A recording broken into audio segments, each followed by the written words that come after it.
In part one, you met the four main people in this story. First, there was Brendan Banfield, the husband of Christine Banfield. Brendan worked in law enforcement for the IRS. Then Brendan's wife, Christine. Christine Banfield was a beloved pediatric nurse. The couple had been together for 2 decades. To care for their daughter, Valerie, the Banfields hired Juliana Perez Magalhães, the 20-something au pair from Brazil. And as you heard in part one, Brendan and Juliana started having an affair. The fourth person is Joe Ryan, who ended up dead one winter morning in the Banfields' bedroom. Depending on who you believed, Joe was an innocent murder victim who was framed for Christine's murder. Or Joe was Christine's secret lover and her killer. More on that theory later. Both Christine and Joe were fatally wounded in the Banfields' bedroom. Christine was stabbed 7 times. Joe was shot twice. According to Juliana's testimony, Brendan Banfield was the mastermind of a catfishing scheme that was a setup for murder. Juliana claimed Brendan set up an account on a fetish website and lured Joe Ryan into their home under the guise that he could have sex with Christine that included a role play of rape. Then Brendan came home and shot Joe and then stabbed his own wife to death. In today's episode, Brendan insists he is innocent and takes the stand in his own defense. This is Jillian in partnership with Law and Crime. You are listening to Court Junkie.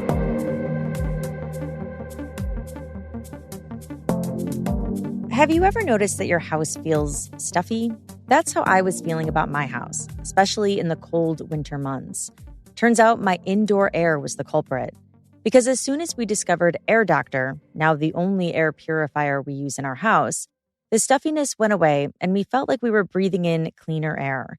I also noticed reduced allergy symptoms in my daughter, who seems to be plagued by allergies every year, and fewer odors in the house. Here's why and how Air Doctor works.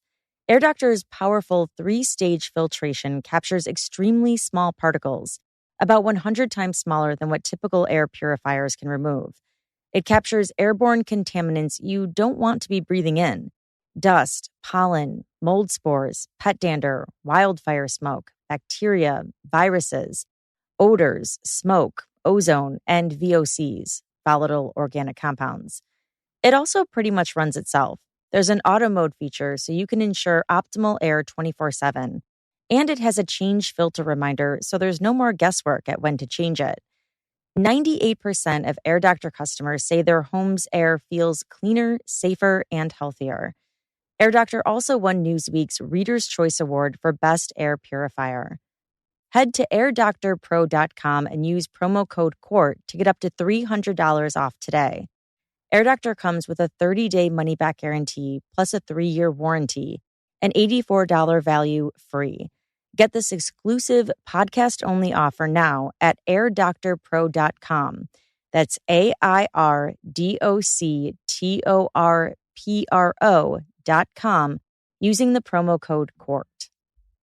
Did you know Fast Growing Trees is America's largest and most trusted online nursery with thousands of trees and plants and over 2 million happy customers?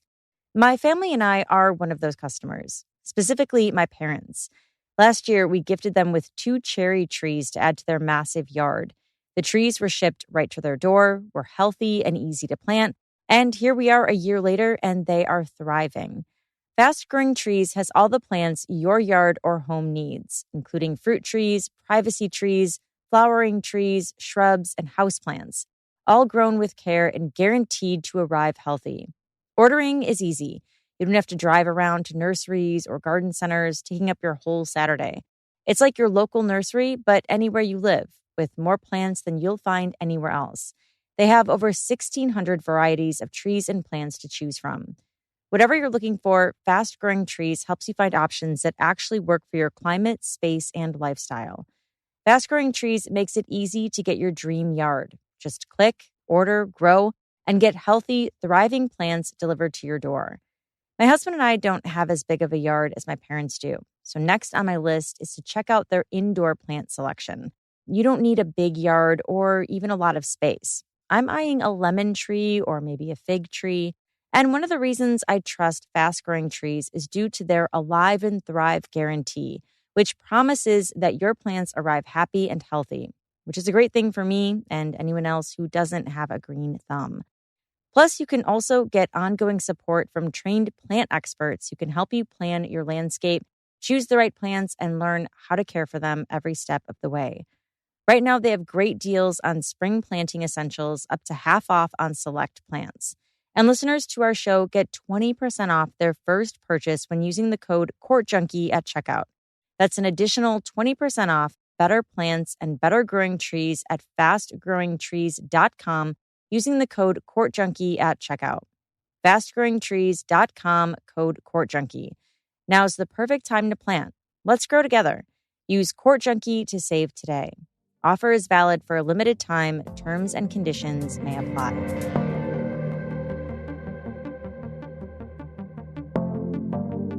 Brendan Banfield's testimony began as he recalled for the jury the life he built with his wife, Christine.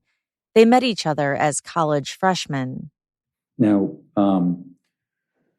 you met when you were 18, so how long were you together, including your non-married life and married life? About 19 and a half years.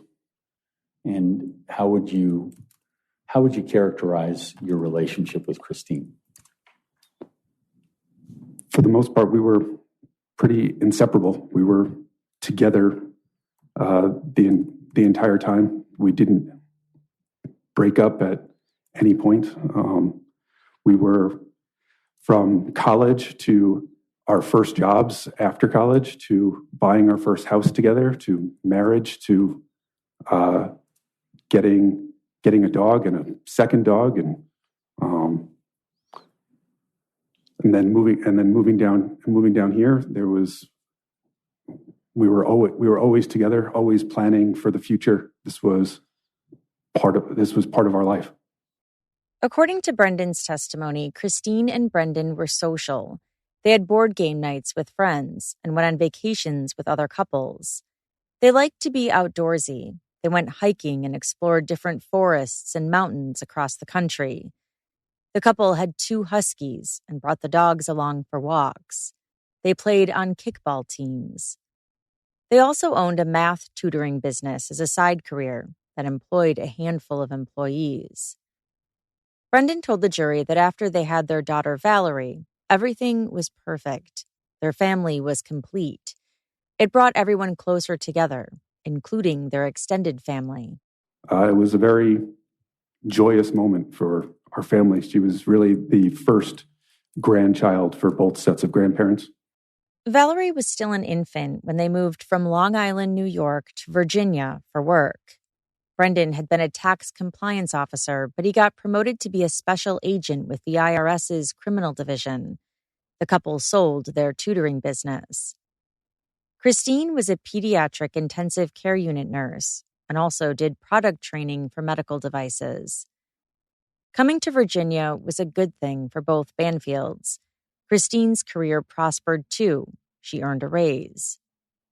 As a family of 3, they went on walks together and had an annual pass to an aquarium. They vacationed a lot. Brendan told the jury that Valerie, who was now 7 years old, was very close to her mother. Christine loved Valerie very dearly. And Valerie was very attached to her mother. It was tragic, their separation, but when Valerie was always very excited as soon as Christine would get home from work. She would run up to her mother and say, be happy, and call her mama. And, they spent quite a bit of time doing art-related projects. Christine would often bring Valerie to dance when she was not working. Now, did you love your wife? Very much. Did you want to continue your marriage with your wife? Yes. Brendan told the court that Christine worked 12-and-a-half-hour days, and his job sometimes meant starting at 5 a.m. or going late into the evening. Daycare wasn't a good option to accommodate their long and sometimes unpredictable schedules. And so they needed to hire a nanny. Now on the stand on January 28, 2026, 40-year-old Brendan confessed to how his romance with that nanny, Juliana, ignited and how his seemingly perfect family fell apart. The testimony about how much Brendan loved his wife and daughter was over. He began testifying about his relationship with Juliana.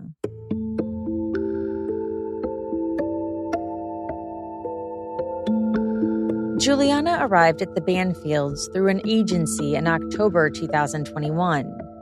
The rules of her employment were that she could work up to 45 hours a week, get room and board, and be allowed to take classes at the community college if she wanted to. When Juliana arrived, Brendan only communicated with her about logistics, what activities were going on, what hours she would work. Brendan testified that one day, Juliana started getting personal. He admitted to the affair, but he also said Juliana was the one who instigated it. Christine and Valerie were in New York, and Juliana started texting me while I was preparing food in the kitchen.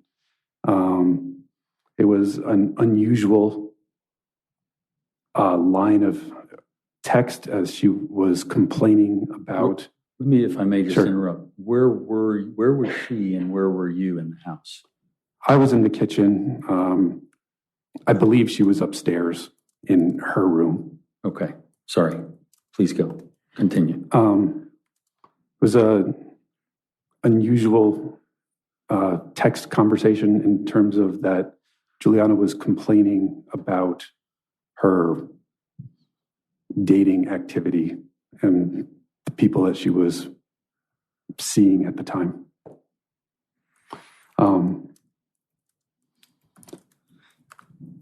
I don't particularly like texting, and I think I basically said that if she wanted to talk, that she could come to the kitchen. He said Juliana came into the kitchen and showed him quite a few screenshots of her dating app, Hinge, and he noticed that the people who were in the app all had similar names to him. Their names were Brendan and Brandon and Brennan. And these were people that she had matched with on the app. And so, and how did it progress from there? She was making quite a few jokes about it. At some point, I finished cooking and was eating. I don't believe that Juliana actually ate dinner at the same time. We talked about other unrelated things.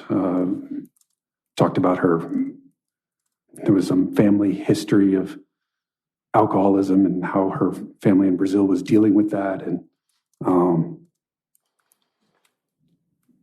we'd spent maybe an hour and a half or 2 hours talking about some random things, but also about her dating history. During this time, when she was talking about different people, she was described people that she was interested in, people that were taller, people that were older, and it appeared to me that she was, along with the screenshots that she had shown me of people that she had matched with, that she was basically describing me.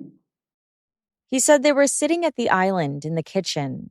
He recalled her scooting her seat closer to him. And so what did you do at that point? I did not stop her advances. At some point, I told her that I was going to go upstairs. indicating that I was going to go to bed. And she said that she was tired and that she was going to do the same. A little bit of information about the upstairs of my house. Once you go upstairs, the master bedroom is to the left, and all the other bedrooms are to the right. So her bedroom, a guest bedroom, and Valerie's bedroom are to the right. When I went upstairs, I went to the left, and she also took a step towards the left with me. And we had a brief conversation there. And then she came with me into my bedroom. He was asked if he ever talked to her about a continuing relationship, either that night or later. We did not talk that night about continuing a relationship. We did talk about, I would say, in the next few days, I guess we spoke a little bit about the relationship. She had indicated that she was concerned that I was going to tell Christine and that she was going to be essentially fired and sent back and lose her job, which I indicated that I wasn't going to tell her. Okay. Did you tell her anything about what had just happened and what that was? Yes. I mean, that would be that we were having an affair. I had also indicated to her that I had previous affairs, and that really this was just an affair, and not that there would be no other relationship, that there's, and that basically that this is something that I have had affairs previously, and that there's nothing that changes in mine and Christine's relationship. He said he doesn't believe Christine was aware of the affair with Juliana, but he said she was aware of at least 2 previous affairs. He said he was aware that Christine had had affairs before, too. I guess in about 2013, it was found that we had quite a few discussions. At that point, Christine was working at the private healthcare, and she would travel for work for an entire week at a time, basically. And during this time, she would not be available to come home. Her shift was literally the entire week. So we were separated a lot. My job, I wasn't in at my previous position, but my job also required some travel. I spent about 6 months in Jacksonville. I spent another month in Kansas City, and I was living in New York, but I also spent some time here in the DC area. So we were both traveling quite a lot for work. And I guess that was poor for our relationship at that point. We had gone to therapy. We went to couples therapy for several months. We had decided that we were going to continue our marriage. He was asked what his affair with Juliana looked like on a daily basis. I mean, it's not the same. It's not the same all the time, but I guess it depended, a lot on Christine's work schedule.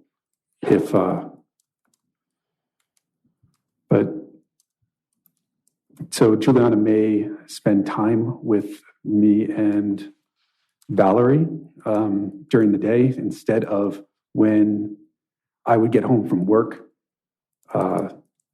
Juliana used to just kind of leave. She might go to her room or she might go out prior to our relationship. And afterwards, it was more like she chose to do whatever I was going to do with Valerie, whether it was going to be stay home or, like I was Valerie's soccer coach. So when I would go to soccer practice, sometimes Juliana would go, even though I wasn't interacting with her at all. Basically, she was choosing to be with me whenever she could choose to be with me. When Juliana testified, she had blamed Brendan for being the mastermind who wanted Christine dead. She told the jury that it was Brendan who created an account on the sexual fetish website in Christine's name, and that it was he who began catfishing and luring Joe Ryan over to the house. Brendan denied all of that on the stand. Did you ever create any sort of a plan with Juliana? No, there was no plan. At this point, our relationship is maybe 6 to 8 weeks old. I think that it's an absurd line of questioning for something that is not serious, that a plan was made to get rid of my wife. That is absolutely crazy.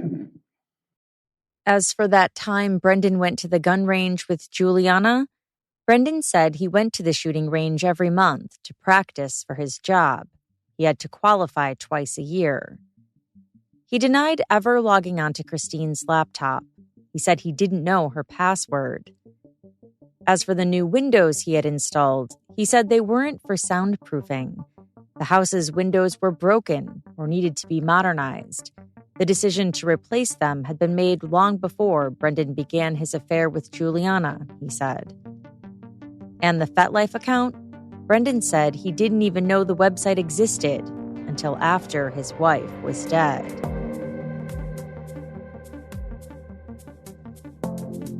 You know that feeling after a really good workout where you've done the hard part, but then your sweet tooth starts to hit? Yep, that's me. And I used to just white-knuckle through it, or I would just grab something that totally undid everything I had just worked for. So when Kachava dropped their new coffee flavor, I was excited to try it. And when I did, I couldn't believe how smooth it was. They use premium decaffeinated Brazilian beans, and it genuinely tastes like that treat I am craving. But here's what I love. It's not just delicious, it's actually doing something.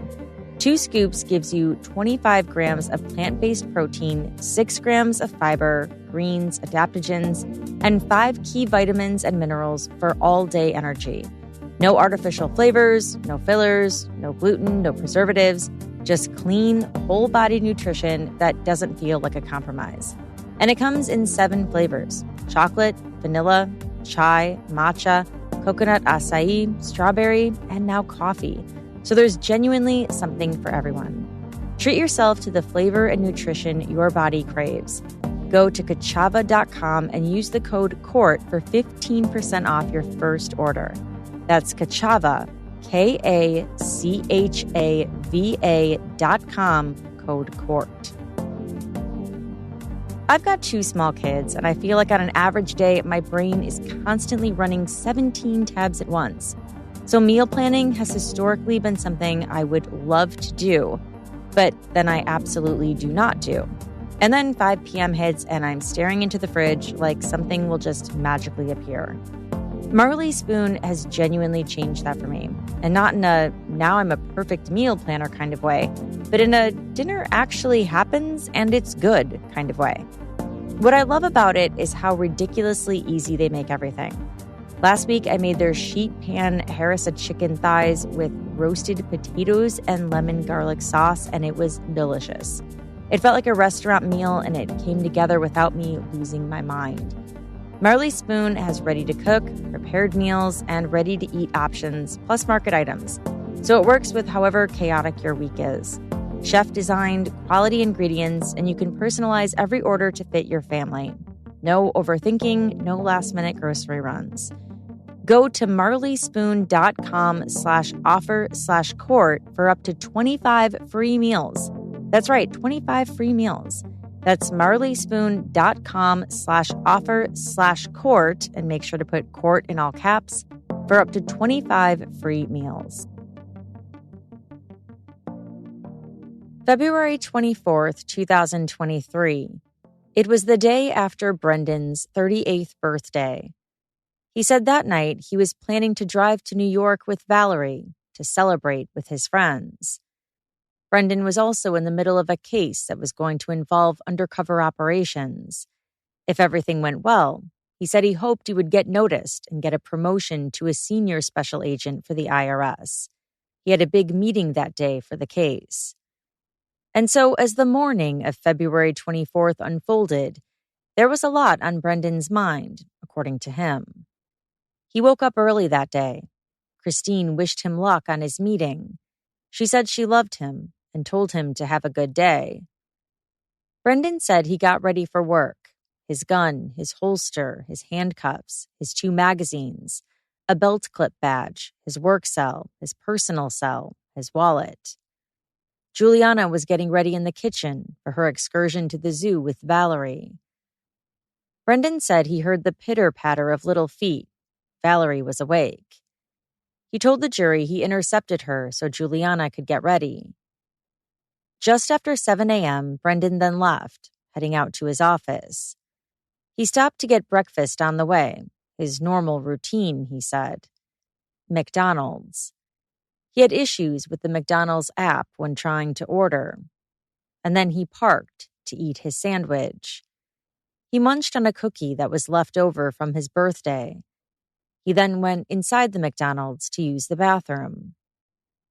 While he was inside the bathroom, Juliana called him. There was a stranger at the house. I left the restroom and went back to my car quickly. And was she alarmed at the time? She sounded that she was very stressed. Okay. And did you tell her that you were coming back? I did not tell her that I was coming back on that original phone call. On the original phone call, I told her that I was going to call Christine. Okay. And did you do that? I did try to call Christine, but I did not reach her. Okay. And so in terms of your communications with Christine, was that unusual for her to not pick up the phone? I wouldn't say that it's unusual for Christine not to pick up the phone, but I would say it's unusual that her phone would go directly to voicemail. Many times if I would call her, she could be busy at work, but her phone would probably be on silent, and therefore it would ring and then go to voicemail. And then she might text me or call me back and let me know when she can call me back. But it was unusual that her phone went directly to voicemail. Okay. Now, and so what did that cause you to do? I believe I tried to call Christine again, of which it went to voicemail straight again. After that, I called Juliana back, and I told Juliana not to go in the house, and that I was going to return to the house. The drive back home took 10 minutes. He said when he got there, he told Juliana to wait in the car. Then he walked up the driveway. He felt anxious. He assumed the silver Jeep parked in his driveway must belong to his wife's lover. That was his first assumption. Christine must be having an affair, and he just caught her red-handed. Brendan said he ignored the front door, which was too noisy to open with the electronic keypad, so he stealthily went around through the backyard instead. He unlocked the basement door and was surprised to see his dog Lily, who normally wasn't left downstairs. Lily kept jumping up and down frantically. Brendan said he thought that was odd. He realized then that Juliana, with Valerie in her arms, had followed him into the basement. He knelt down and told Valerie to stay in the basement with Juliana. Then he ventured upstairs because he suspected somebody was in his house. When he got to the main level, he listened. He said he could hear noises from the second floor, where the primary bedroom was. I heard the sounds of I would say moaning, as well as sound of skin on skin contact. What did you think was going on at that point? Sex. Okay. Why didn't you call 911 at that point? Well, I believe that it was an affair that was going on at that point. That doesn't seem like an emergency for the police to be involved in, was my thought at that moment. Okay. Now,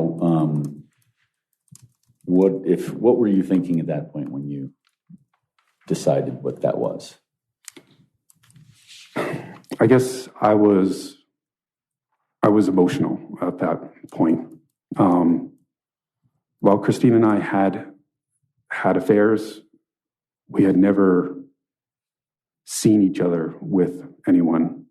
No one was ever caught in the act or anything like that. Hearing what I thought was sex was upsetting. So what were you thinking to do? What was your thought process at that point? I thought about just getting the lunches and giving them to Valerie and Juliana and having them leave. I thought about just ignoring the situation and going to work and dealing with this after work, hopefully when no one else is there.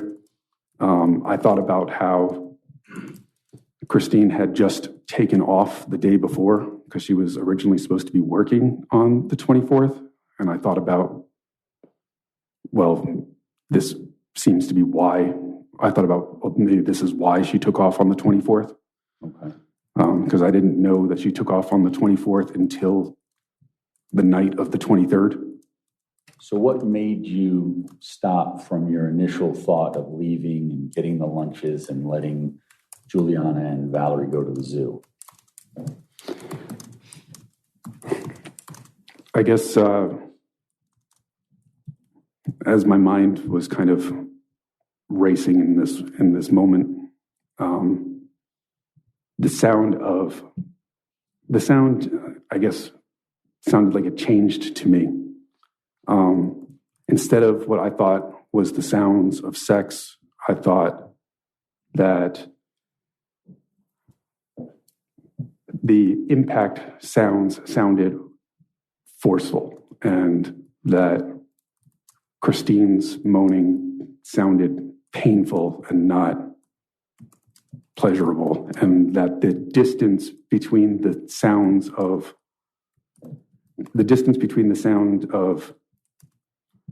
the skin-on-skin contact sounded too far apart for sex, and I thought that maybe she was being hurt. So what did you do? I started to go up the stairs. Okay. Did you draw your weapon at any point? While I was walking up the stairs, I did unholster my weapon, and I angled my body going up the stairs so that I was facing the bedroom door. He said Juliana was following behind him. She hadn't stayed downstairs. Valerie was alone in the basement. He testified that with his gun in his hand, he pushed the bedroom door open with his foot so he could see inside. Pushing the door open with my right foot revealed Christine, and who I now know is Joseph Ryan. They were on the floor near the bottom left of my bed. Christine was, I would describe as nude and on all fours, on her hands and knees. And Joe Ryan was behind her, like angled slightly behind her, and from my position at the door, slightly to the left of her, He was clothed, and he was looking directly at me as I opened the door. He said he yelled police, which he said he did to alert them that he was there. He was holding his gun forward. He told the jury that it appeared that Christine tried to get up, but he wasn't sure if maybe Joe pulled her up. Christine responded first. Christine said, Brendan, he has a knife. Now, before she said that, did you see any weapons at that point? I didn't see a weapon. I didn't see a weapon at my initial viewing of the scene in that first couple seconds. And after Christine said that to you, were you able to identify it? I observed that there was something silver in Joe Ryan's right hand, but it was still difficult to see, as part of it would be in his grip and part of it seemed to be inside of Christine's hair. He said he told Joe to drop the knife, and Joe told him to drop his gun. He was asked what he thought when he saw Joe with the knife to Christine's neck. I was extremely terrified. I don't know that I've ever been more panicked in my life. And so what were you thinking that you needed to do? I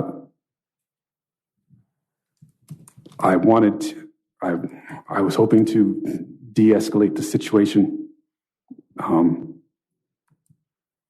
did not want to shoot him. I wanted him to let her go. And so after he said you dropped the gun, what did you say? I repeated to drop the knife and to let her go. And did he say anything to you? He said that she was his, and that she gave herself to him. To me is what she gave herself to me is what he said. Okay. And I'm sorry, I interrupted. What happened then?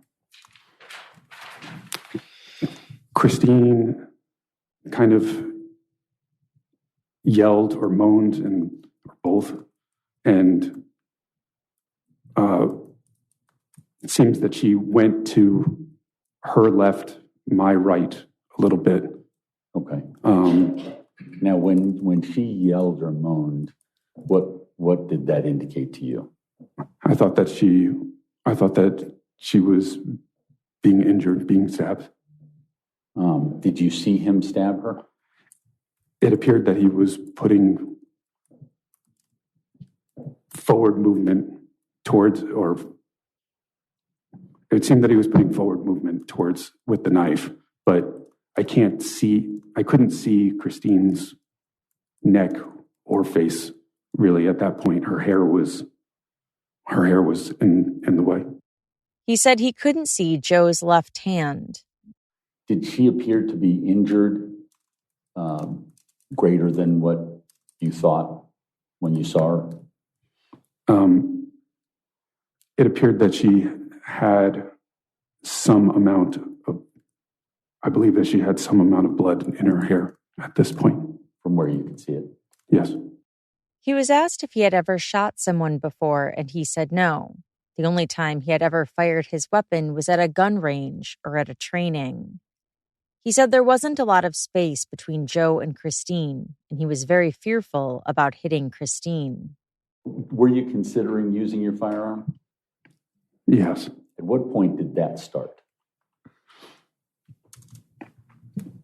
I mean, very quickly in the situation, but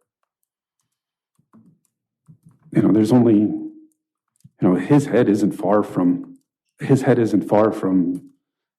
Christine's head. His part of his body is partially behind Christine's body, part of his body is behind the bed. It's a very tight situation. He said he told Joe to let her go at least one more time. I missed that at some point he asked for me to leave, and at a different point he asked for himself to leave. And what did you say to those requests? At that point, that was when I told him that he was under arrest. Okay. Can you explain to the ladies and gentlemen of the jury what, if anything, took place that caused you to discharge your firearm? It appeared that he did a very forceful stab towards Christine, and Christine kind of spun away from him. So she was facing towards me, and I guess she rotated as she spun away from him and landed on her stomach on the ground. This kind of had Joe now on his knees, kind of facing Christine, of which I saw him do a downward stabbing stroke, and that's when I fired at him. He was asked if he knew he had made contact when he fired. I didn't know where I made contact, but I believed that I made contact as he moved. Okay. He moved backwards, He moved backwards a little bit away from Christine. At that point. And what did you do? I immediately hurried towards Christine, and I actually stepped over her, and I told her to stay down as I stepped over her. I did this so that I could look at Joe Ryan and see if he was still a threat. And what, if anything, did you see when you went over there? I saw the knife on the floor. Okay. Was that the first time you saw the knife in its full? That was the first time I could fully see the knife. The other times, it was in his grip and obscured by Christine's hair. Brendan, still pointing his gun, moved the knife closer to him by nudging it with his foot. He said he then turned his attention to Christine, who was in agony. She was holding her neck. She told him she couldn't see. Brendan testified that he then knelt down to help her. He tried to stop the bleeding. I had my hands on hers, trying to apply pressure. And she was helping you? Yes. And so at that point, had you asked Juliana to call 911? At that point, I noticed that Juliana was in the room. And I told Juliana to both call 911, and I told her to watch him, meaning indicating to Joe. So the position that you were in when you were attending to Christine, where was it in relation to Joe at the last time you saw him? Joe was behind me.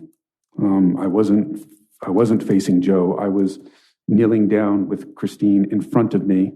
My body orientation would be towards the master bathroom. Okay. And what if anything happened next? Juliana she looked like she was stunned, but after I told her to call 911 and watch him, she seemed to dart forward and went into the master bathroom. Okay. And did you ask her to do that? No. What happened next? Christine told me that she was bleeding out and that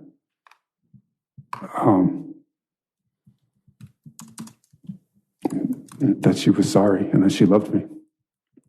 And what did you tell her? It was at this point that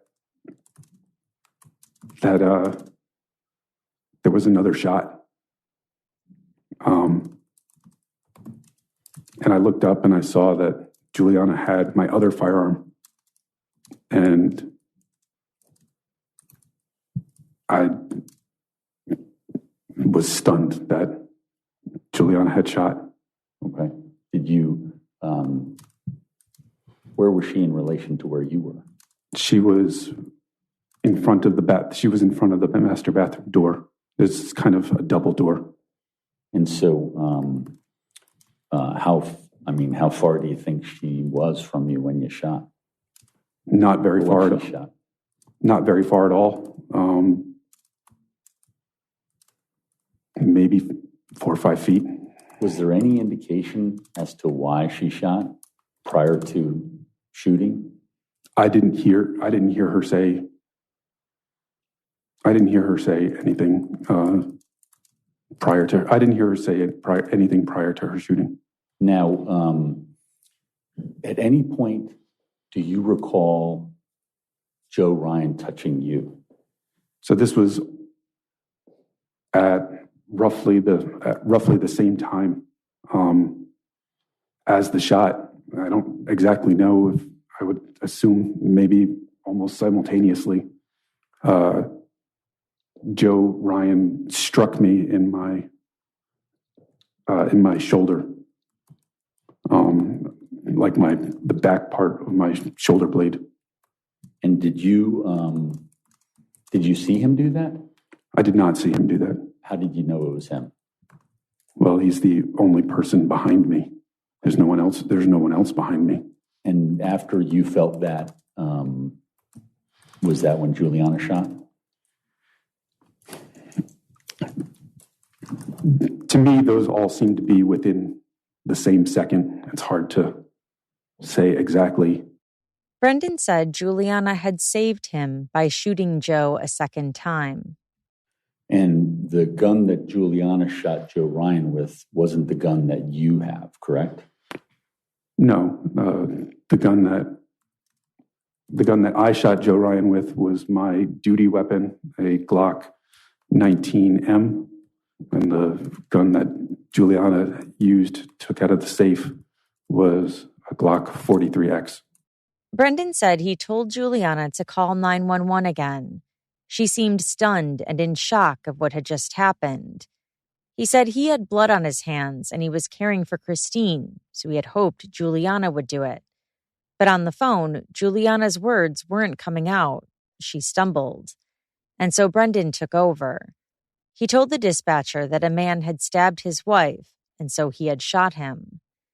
It was then, he said, that he realized how badly injured Christine was. He said she was coughing up blood, her neck wounds were severe, her pulse was growing weaker.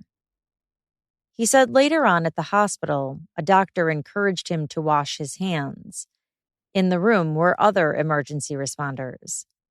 He recalled the doctor telling him, "You'll probably feel better after that." And so Brendan said he washed his hands, also washing away possible crucial evidence.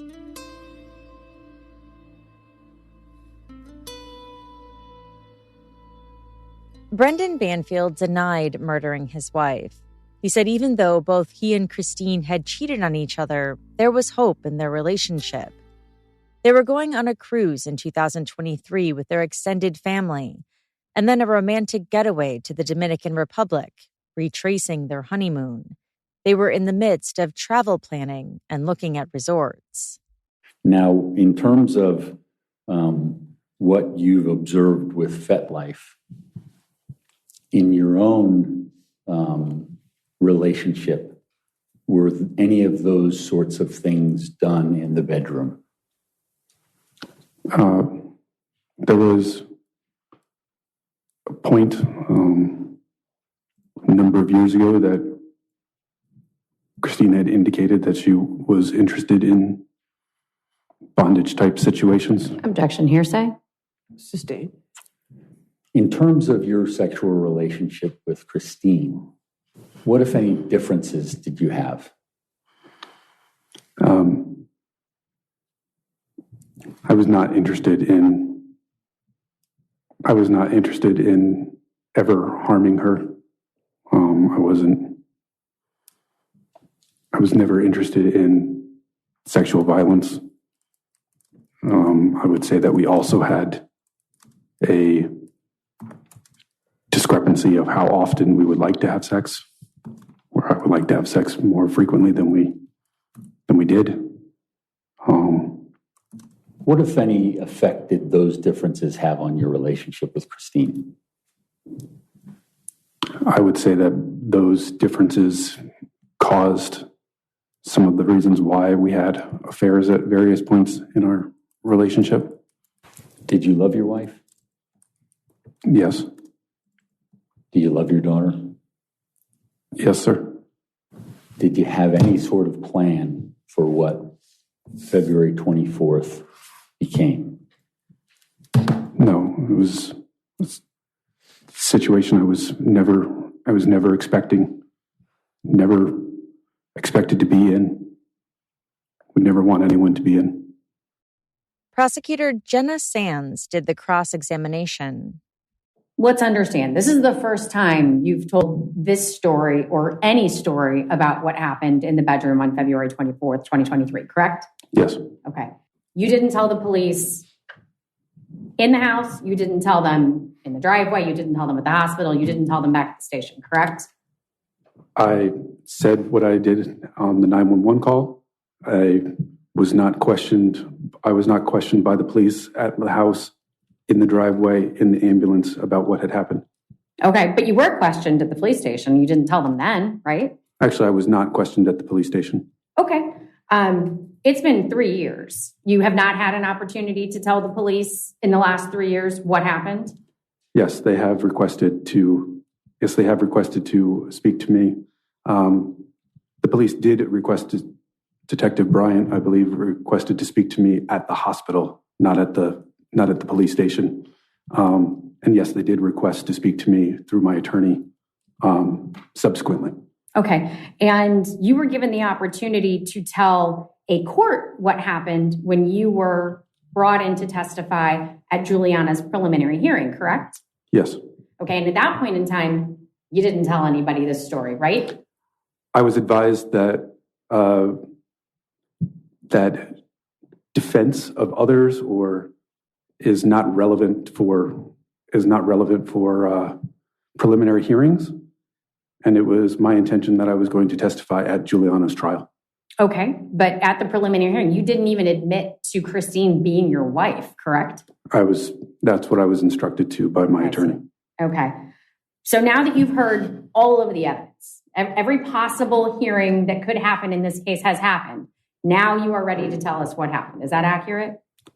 I was ready to tell what happened at Juliana's testimony, at Juliana's trial when that was scheduled for November. And I've been waiting to do that for mine. I was expecting my trial to be earlier than this too. But at no point in time have you reached out to law enforcement to tell them? No, at no point have you had your counsel reach out to law enforcement to tell them this story. Actually, I did have your wife. Excuse me, I'm not finished. You have not asked anyone to talk about how you saved your wife or tried to save your wife, have you? Actually, I did.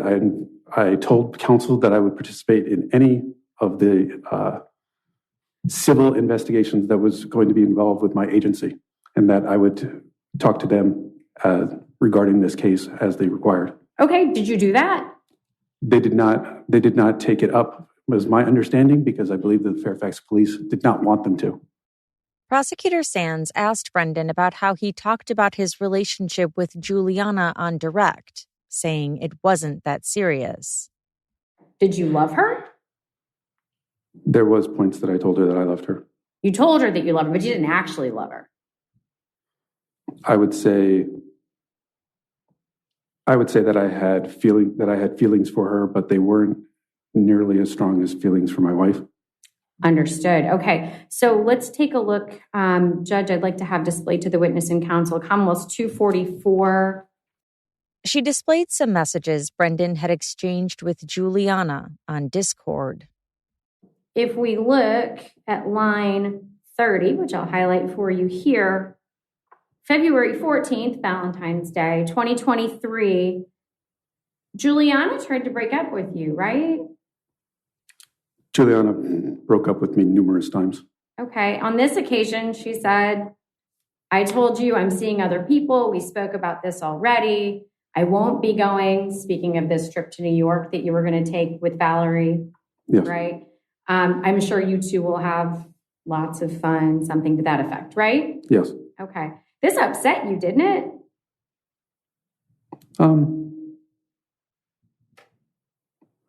No. No? Okay. You beg her in the next several messages to please talk to you. Correct? How are you? Do you want to talk? We can chat. We'll scroll up so you can see more. And those are a different day, it appears. Well, it looks like it's within hours. Yes, midnight happens and we've moved into another day, but you're still asking if you can talk to her, right? Oh, that appears to be what it says. She then showed him a letter he had written to Juliana while she was in jail and before he was arrested. Is it fair to say that in this letter you profess your undying love for Juliana? Yes, it appears that I was definitely in love with her. Definitely starting in the summer of 23. Oh, okay. So it was just before she was arrested that you were fully in love with her? Well, that's when we had an opportunity to actually have a bit of a relationship. With other points were obviously very separated. I mean, I was still working a lot. Christina was obviously still around, and I was spending a lot of time with her. So it wasn't really until the summer of 23 that we had a lot of time together. Okay, but in this letter, you're talking about the memories of times you spent together before Christine's death, correct?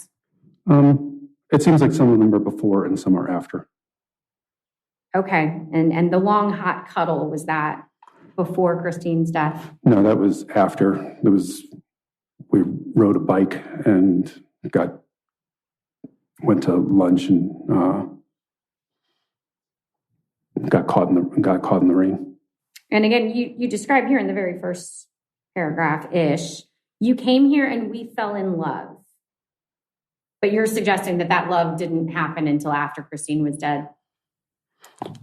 As I said, that we did have feelings for each other prior, but I would not describe them as the level of feelings that I had for my wife of 19 years.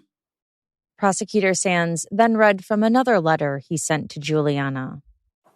And here you said that she's your gym partner, helped you to be the strongest in your life. You've never had a consistent partner before. Yes, that was referring to a gym partner. I am obsessed with your happiness. Yes. But again, all of this is after Christine had passed? If you look at that, it also that I declared that she was a hero because, in my view, she saved my life that day. I think it's easier to fall in love with somebody that saved you. And in this one, you're discussing baby names for your future children with her. That is something that you wanted to talk about. All right. But you are contending, again, these feelings, these very strong feelings, these let's be together for the rest of our lives feelings did not exist when your wife was alive. Correct. Okay. And they certainly did not motivate you to kill your wife. Juliana and I weren't even together when when Christine died. All right. You had broken up, is that correct? Yes. Okay. Did you need to kill your wife to get her back? Definitely not. Prosecutor Sands also questioned the oddity of Christine's alleged affair. Why would her lover come over at 7:20 in the morning? The timing of it was just minutes after her husband had left for his big work meeting, and minutes after the au pair and Valerie left for the zoo.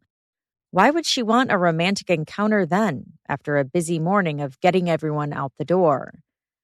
Prosecutor Sands also pushed back on the electronic messages sent on FetLife. When these solicitations occurred between Christine and the other users on FetLife, she was looking for someone that she expected to engage with her sight unseen, correct? There were not to be any meetings in public in advance of this hookup. Correct? That is what the messages seem to appear. Okay. And she was only doing this when either you or Juliana were home, correct?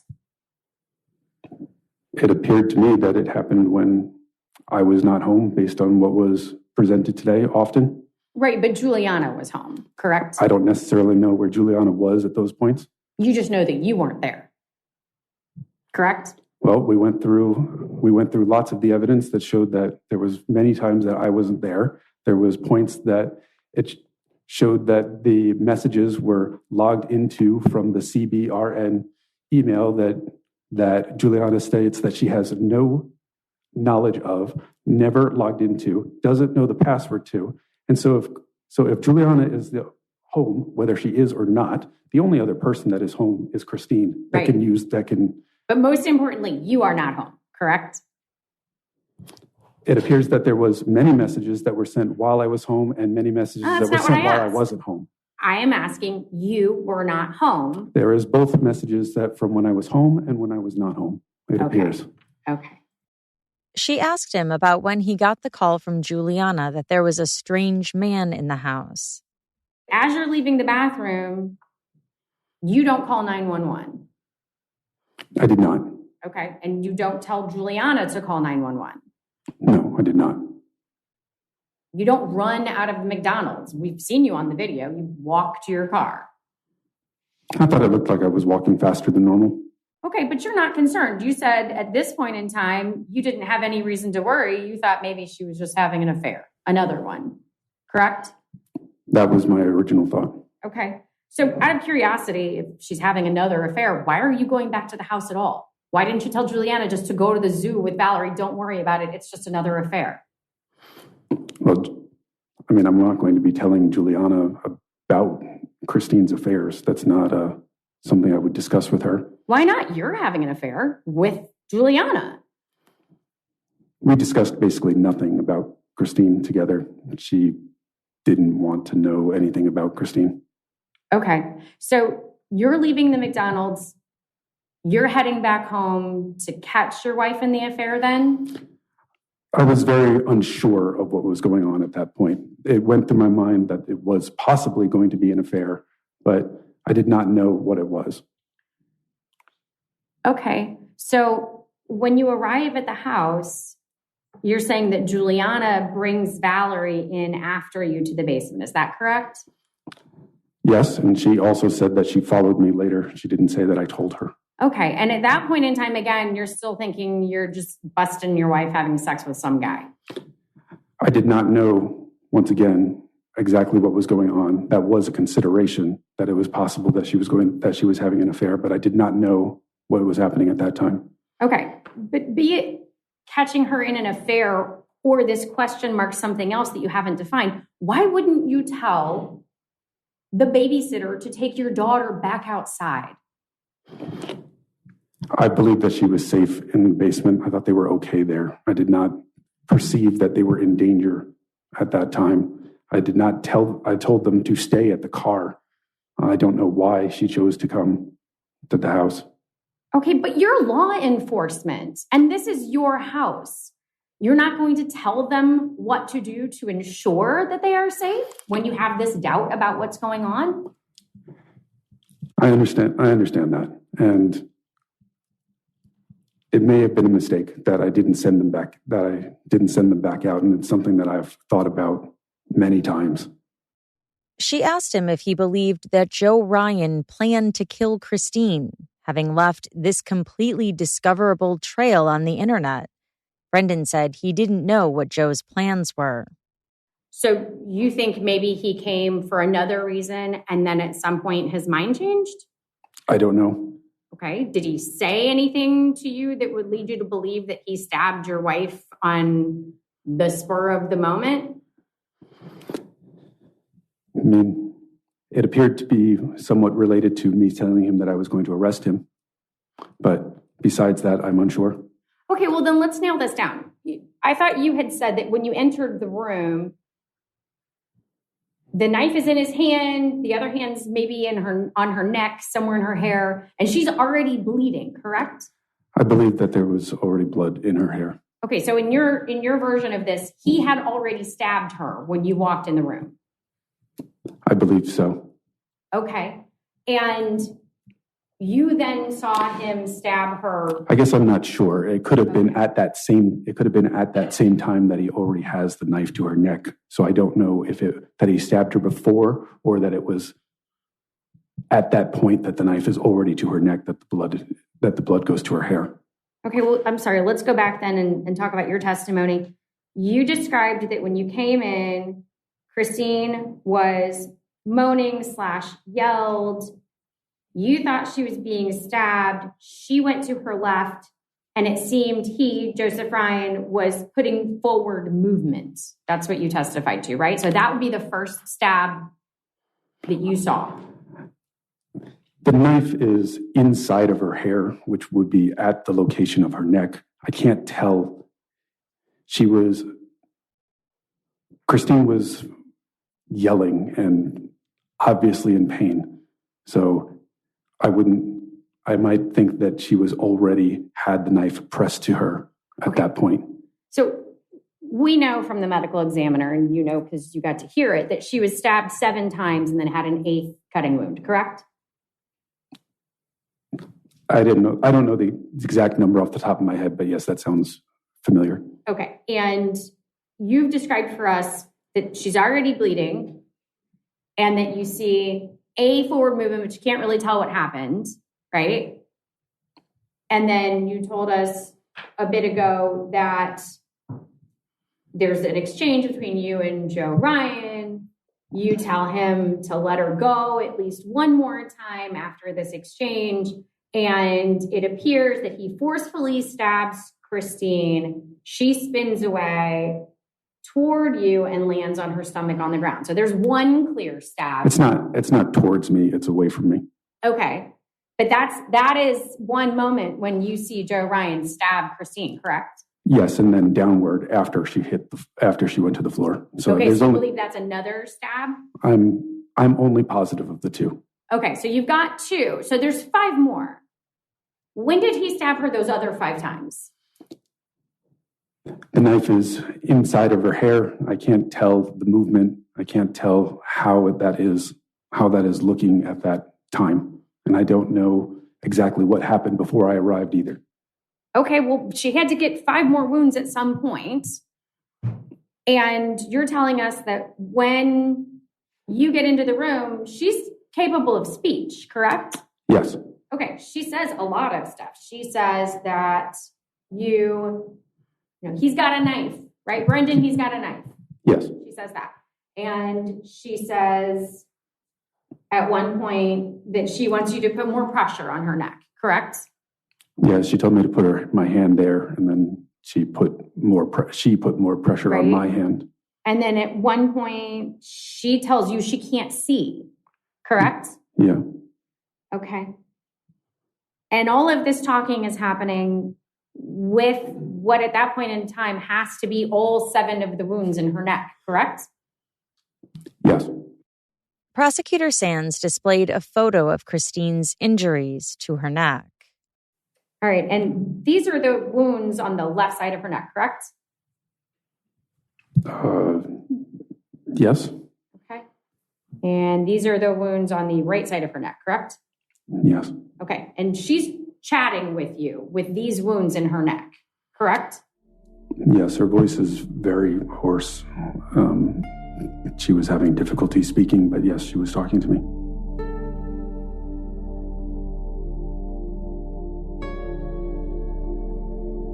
On January 30th, 2026, prosecutor Jenna Sands began closing arguments for the Commonwealth. It was day 10 of the trial. We know that on February 24th, 2023, he executed his plan to murder his wife and an innocent stranger. He was in love with Juliana. He can pretend that this was a fling, an affair. He'd had them before, no big deal. He was in love with Juliana. He was afraid of losing her. He needed to get rid of his wife so that they could be together, so that they could marry, so that they could have those babies that he was picking out names for. Juliana told us how the plan was crafted and how it played out that morning in the Banfield house. But you've heard directly from our detectives and our experts the uncontradicted evidence of Brendan Banfield's culpability. You needn't rely only on Juliana's story. There has been a plethora of evidence to help you meet your burden in this case. Let's walk through just the highlights. Our digital evidence. While the digital evidence cannot tell us definitively who was behind the screen, we heard that a bunch. We know that to be true. What it can tell us is that Brendan Banfield and Juliana Perez Magalhaes are more likely to be the ones to have set up Joe Ryan to come into the house to fake rape Christine on February 24th.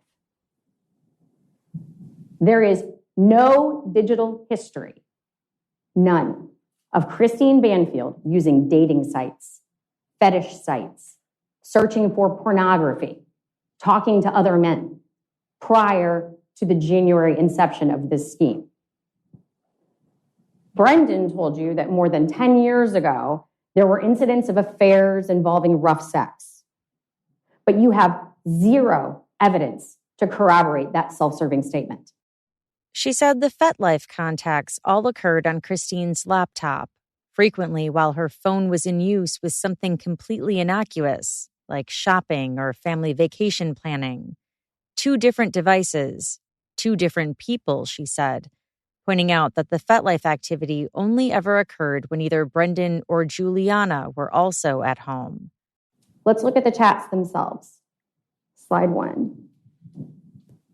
How many potential targets were turned down by Juliana and Brendan because they wanted to meet in person first?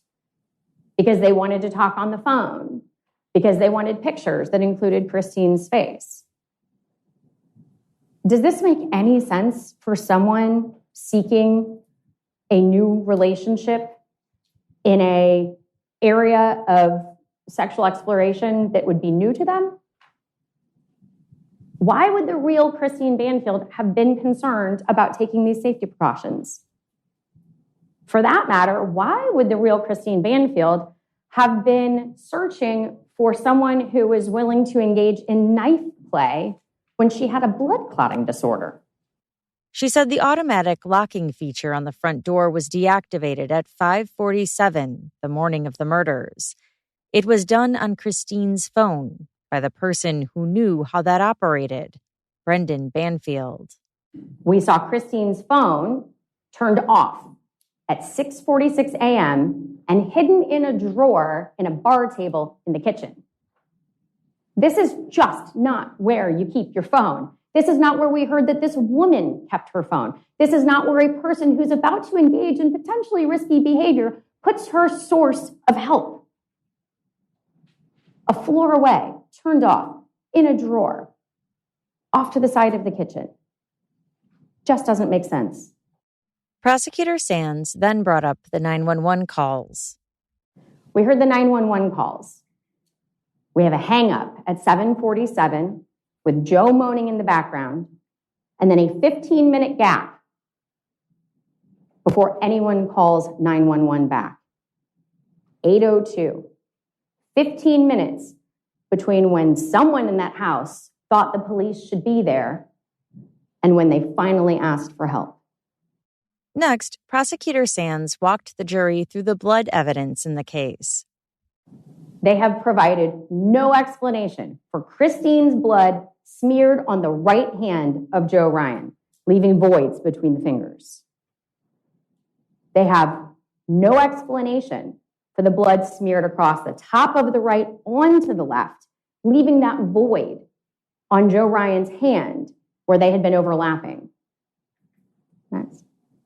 For that matter, you have no explanation from defense for how his hands came to be in that position, neatly folded on his chest, covering the bullet wound that penetrated his spine, immobilizing him.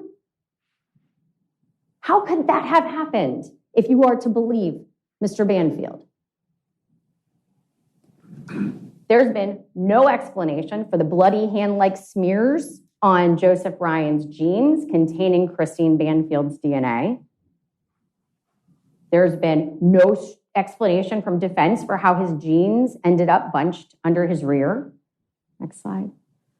There's been nothing to tell us why a mixture of Joseph Ryan and Christine Banfield's blood, a mixture, could possibly have been on the inside of his waistband at the buttonhole, on the button, and on the zipper. Nothing from the defense to explain how Joe Ryan could possibly have manipulated his pants after being shot in the head, given that no other bleeding wounds were present. If his blood is on those pants, on that button, on that zipper, he was bleeding when they were touched. How could he, Joseph Ryan, have been the one to touch his button, his zipper, the waistband of his pants, to pull them down in that fashion?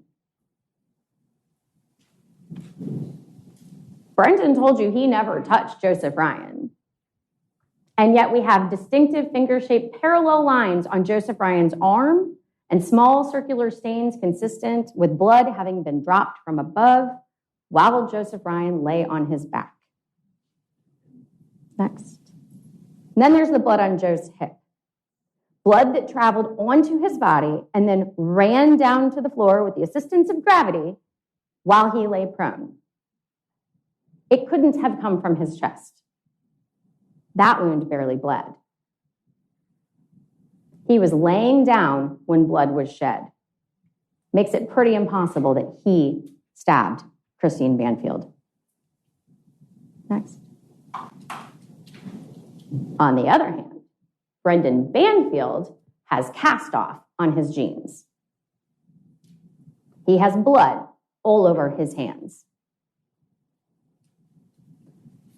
The blood stains on the backpack don't line up with the position of its contents. The blood on Joe's face is not consistent with his final position. And I'm back to Joe's hands. This scene was manipulated. And it wasn't by Joe. It wasn't by Christine. And according to him, Juliana didn't do it. You have zero explanation from the defense as to how all of this blood evidence can be as it is. The Commonwealth gave you an explanation. Brendan Banfield and Juliana Perez Magalis colluded to kill Joseph Ryan and Christine Banfield. That makes sense. They created accounts. They chatted up potential victims. They got Joe Ryan into the house, and then they shot him. Brendan stabbed Christine, let her bleed out on the floor, and then dripped, smeared, and wiped her blood on Joseph Ryan's body to make it look like he had attacked Christine. Defense attorney John Carroll argued that the Commonwealth was telling a fantastical tale. The biggest witness the defense called was Brendan himself. Brendan admitted to being a bad husband and sleeping with their au pair. But Carroll said Brendan had been honest with the jury about his transgressions. My client doesn't have to testify, yet he gets up there and he tells a story. He's a philanderer. We can conclude that. It's horrible. It's a horrible situation to be in. He had affairs. He accepted that. He told you, ladies and gentlemen, exactly what was going on and exactly how it went. He asked if detectives ever challenged Juliana's story. He said the jury can't know because the Commonwealth didn't call many of those detectives to testify. So some of you may have been asking about January, or may wonder about January 9th. That's a significant date in this investigation because that's the day when the Gmail account, called the suspect Gmail account, was started. Let's just look at how Juliana Perez Magalhaes managed this.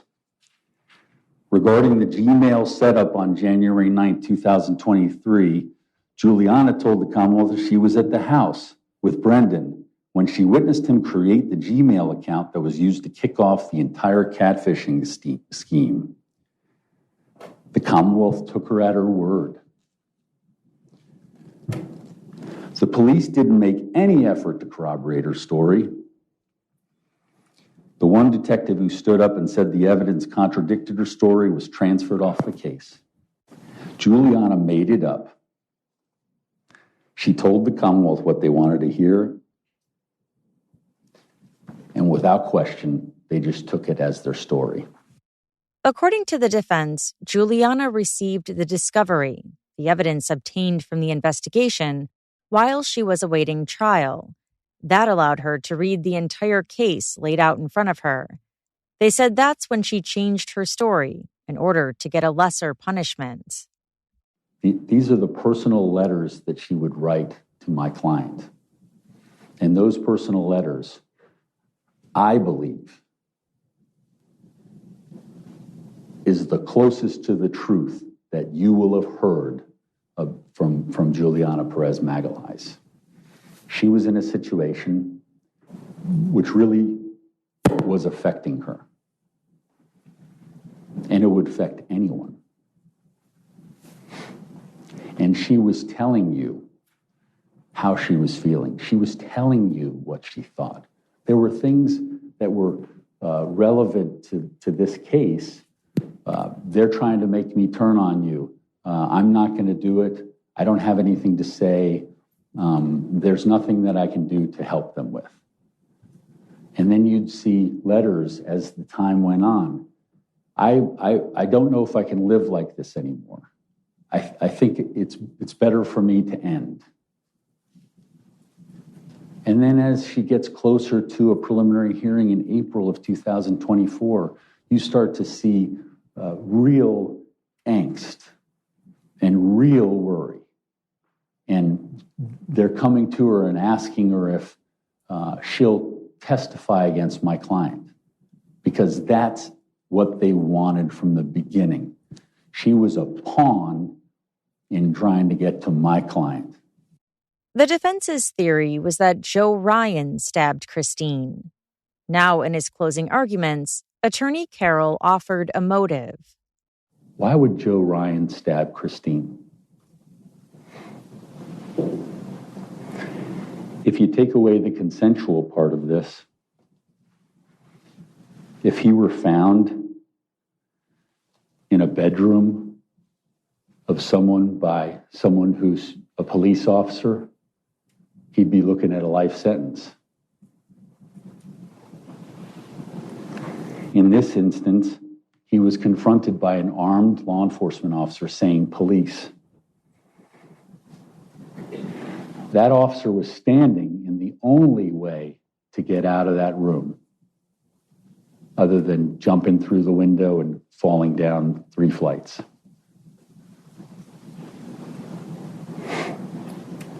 He had a gun trained on him, and he was telling him and was told that he was going to be arrested.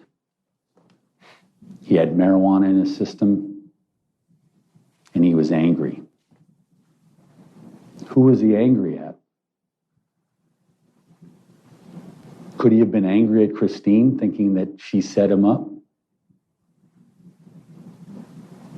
Could he have been angry at his situation for deciding to go into a house that he didn't know and put himself in this situation? Could he be angry at my client who was there to try to figure out what was going on and ultimately try to protect his wife? Those are the whys.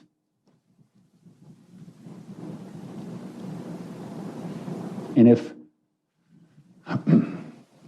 we'd had any investigators that were actually involved in the case coming to the stand, those would be questions that I would want to know, and they would be questions that you would want to know. The jury deliberated for 9 hours, spread over 2 days, before they reached their verdict. Brendan Banfield was guilty of 2 counts of aggravated murder in the deaths of Christine Banfield and Joseph Ryan. He faces a life sentence without the possibility of parole and is scheduled to be sentenced in May 2026. As for Juliana, she was back in front of the judge for her own sentencing hearing on February 13th. Deirdre Fisher, Joe's mom, testified about how losing her son had devastated her, and then she had to watch him be blamed and vilified after the defense accused him of killing Christine. "My son's life was used and thrown away," she told the judge. So many sleepless nights. So many nightmares of his brutal murder and fear, confusion, and of the pain he must have felt. So many screams and guttural cries into my pillow, feeling the loss of my son. Christine's family didn't speak at the sentencing. Juliana appeared to wipe away tears as she asked for forgiveness and apologized to Joe's and Christine's families. Reading from a written statement, she said she hoped her cooperation in the Commonwealth's case might help repair the damage she had caused. Then the judge spoke. "You may not have come up with a plan, agreed, and an older man may have groomed you to a point, but I want to list for the record the facts that I cannot equate with accepting a time-served recommendation. These are aggravating factors either not fully captured or not reflected in the sentencing guidelines. Number one, until today, you have shown no empathy for the victim in this case. Number two, you were more involved with the plan than you testified to.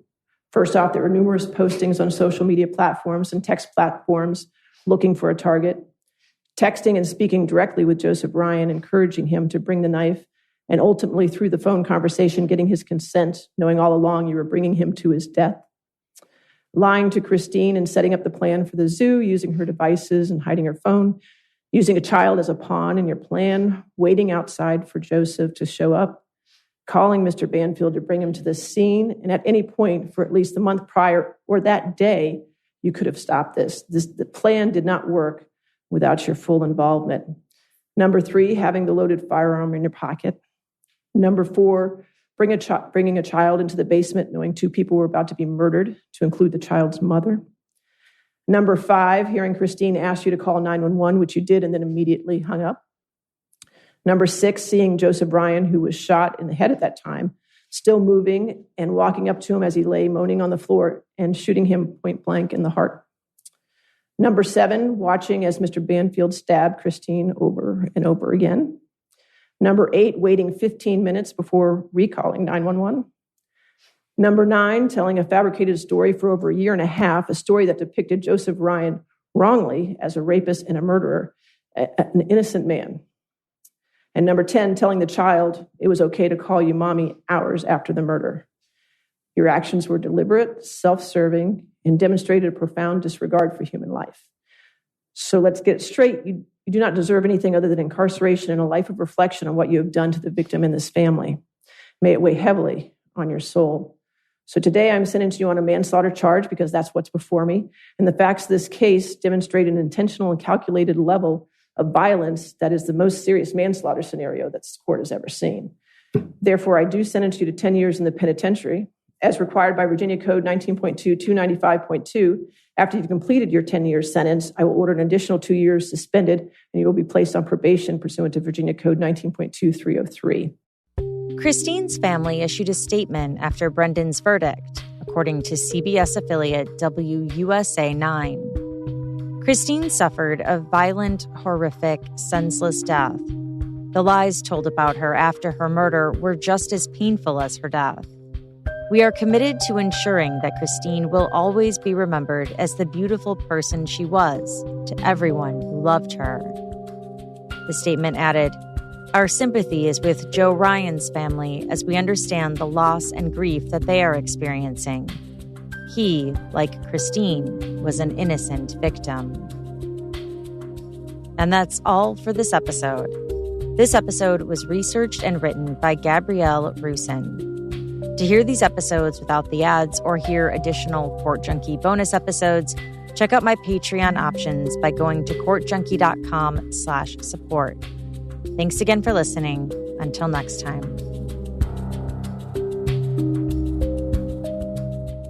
Pluto TV has thousands of free movies and TV shows. I swear. If I'm lying, I'm dying. This is the mindset. Free. This is the mantra. Free. This is the mindset. With movies like Interstellar, Dreamgirls, and Gladiator. Are you not entertained? And TV shows like Survivor, SpongeBob SquarePants, The Fairly Odd Parents, and Ghosts. Pluto TV is always free. Huzzah! Pluto TV. Stream now, pay never.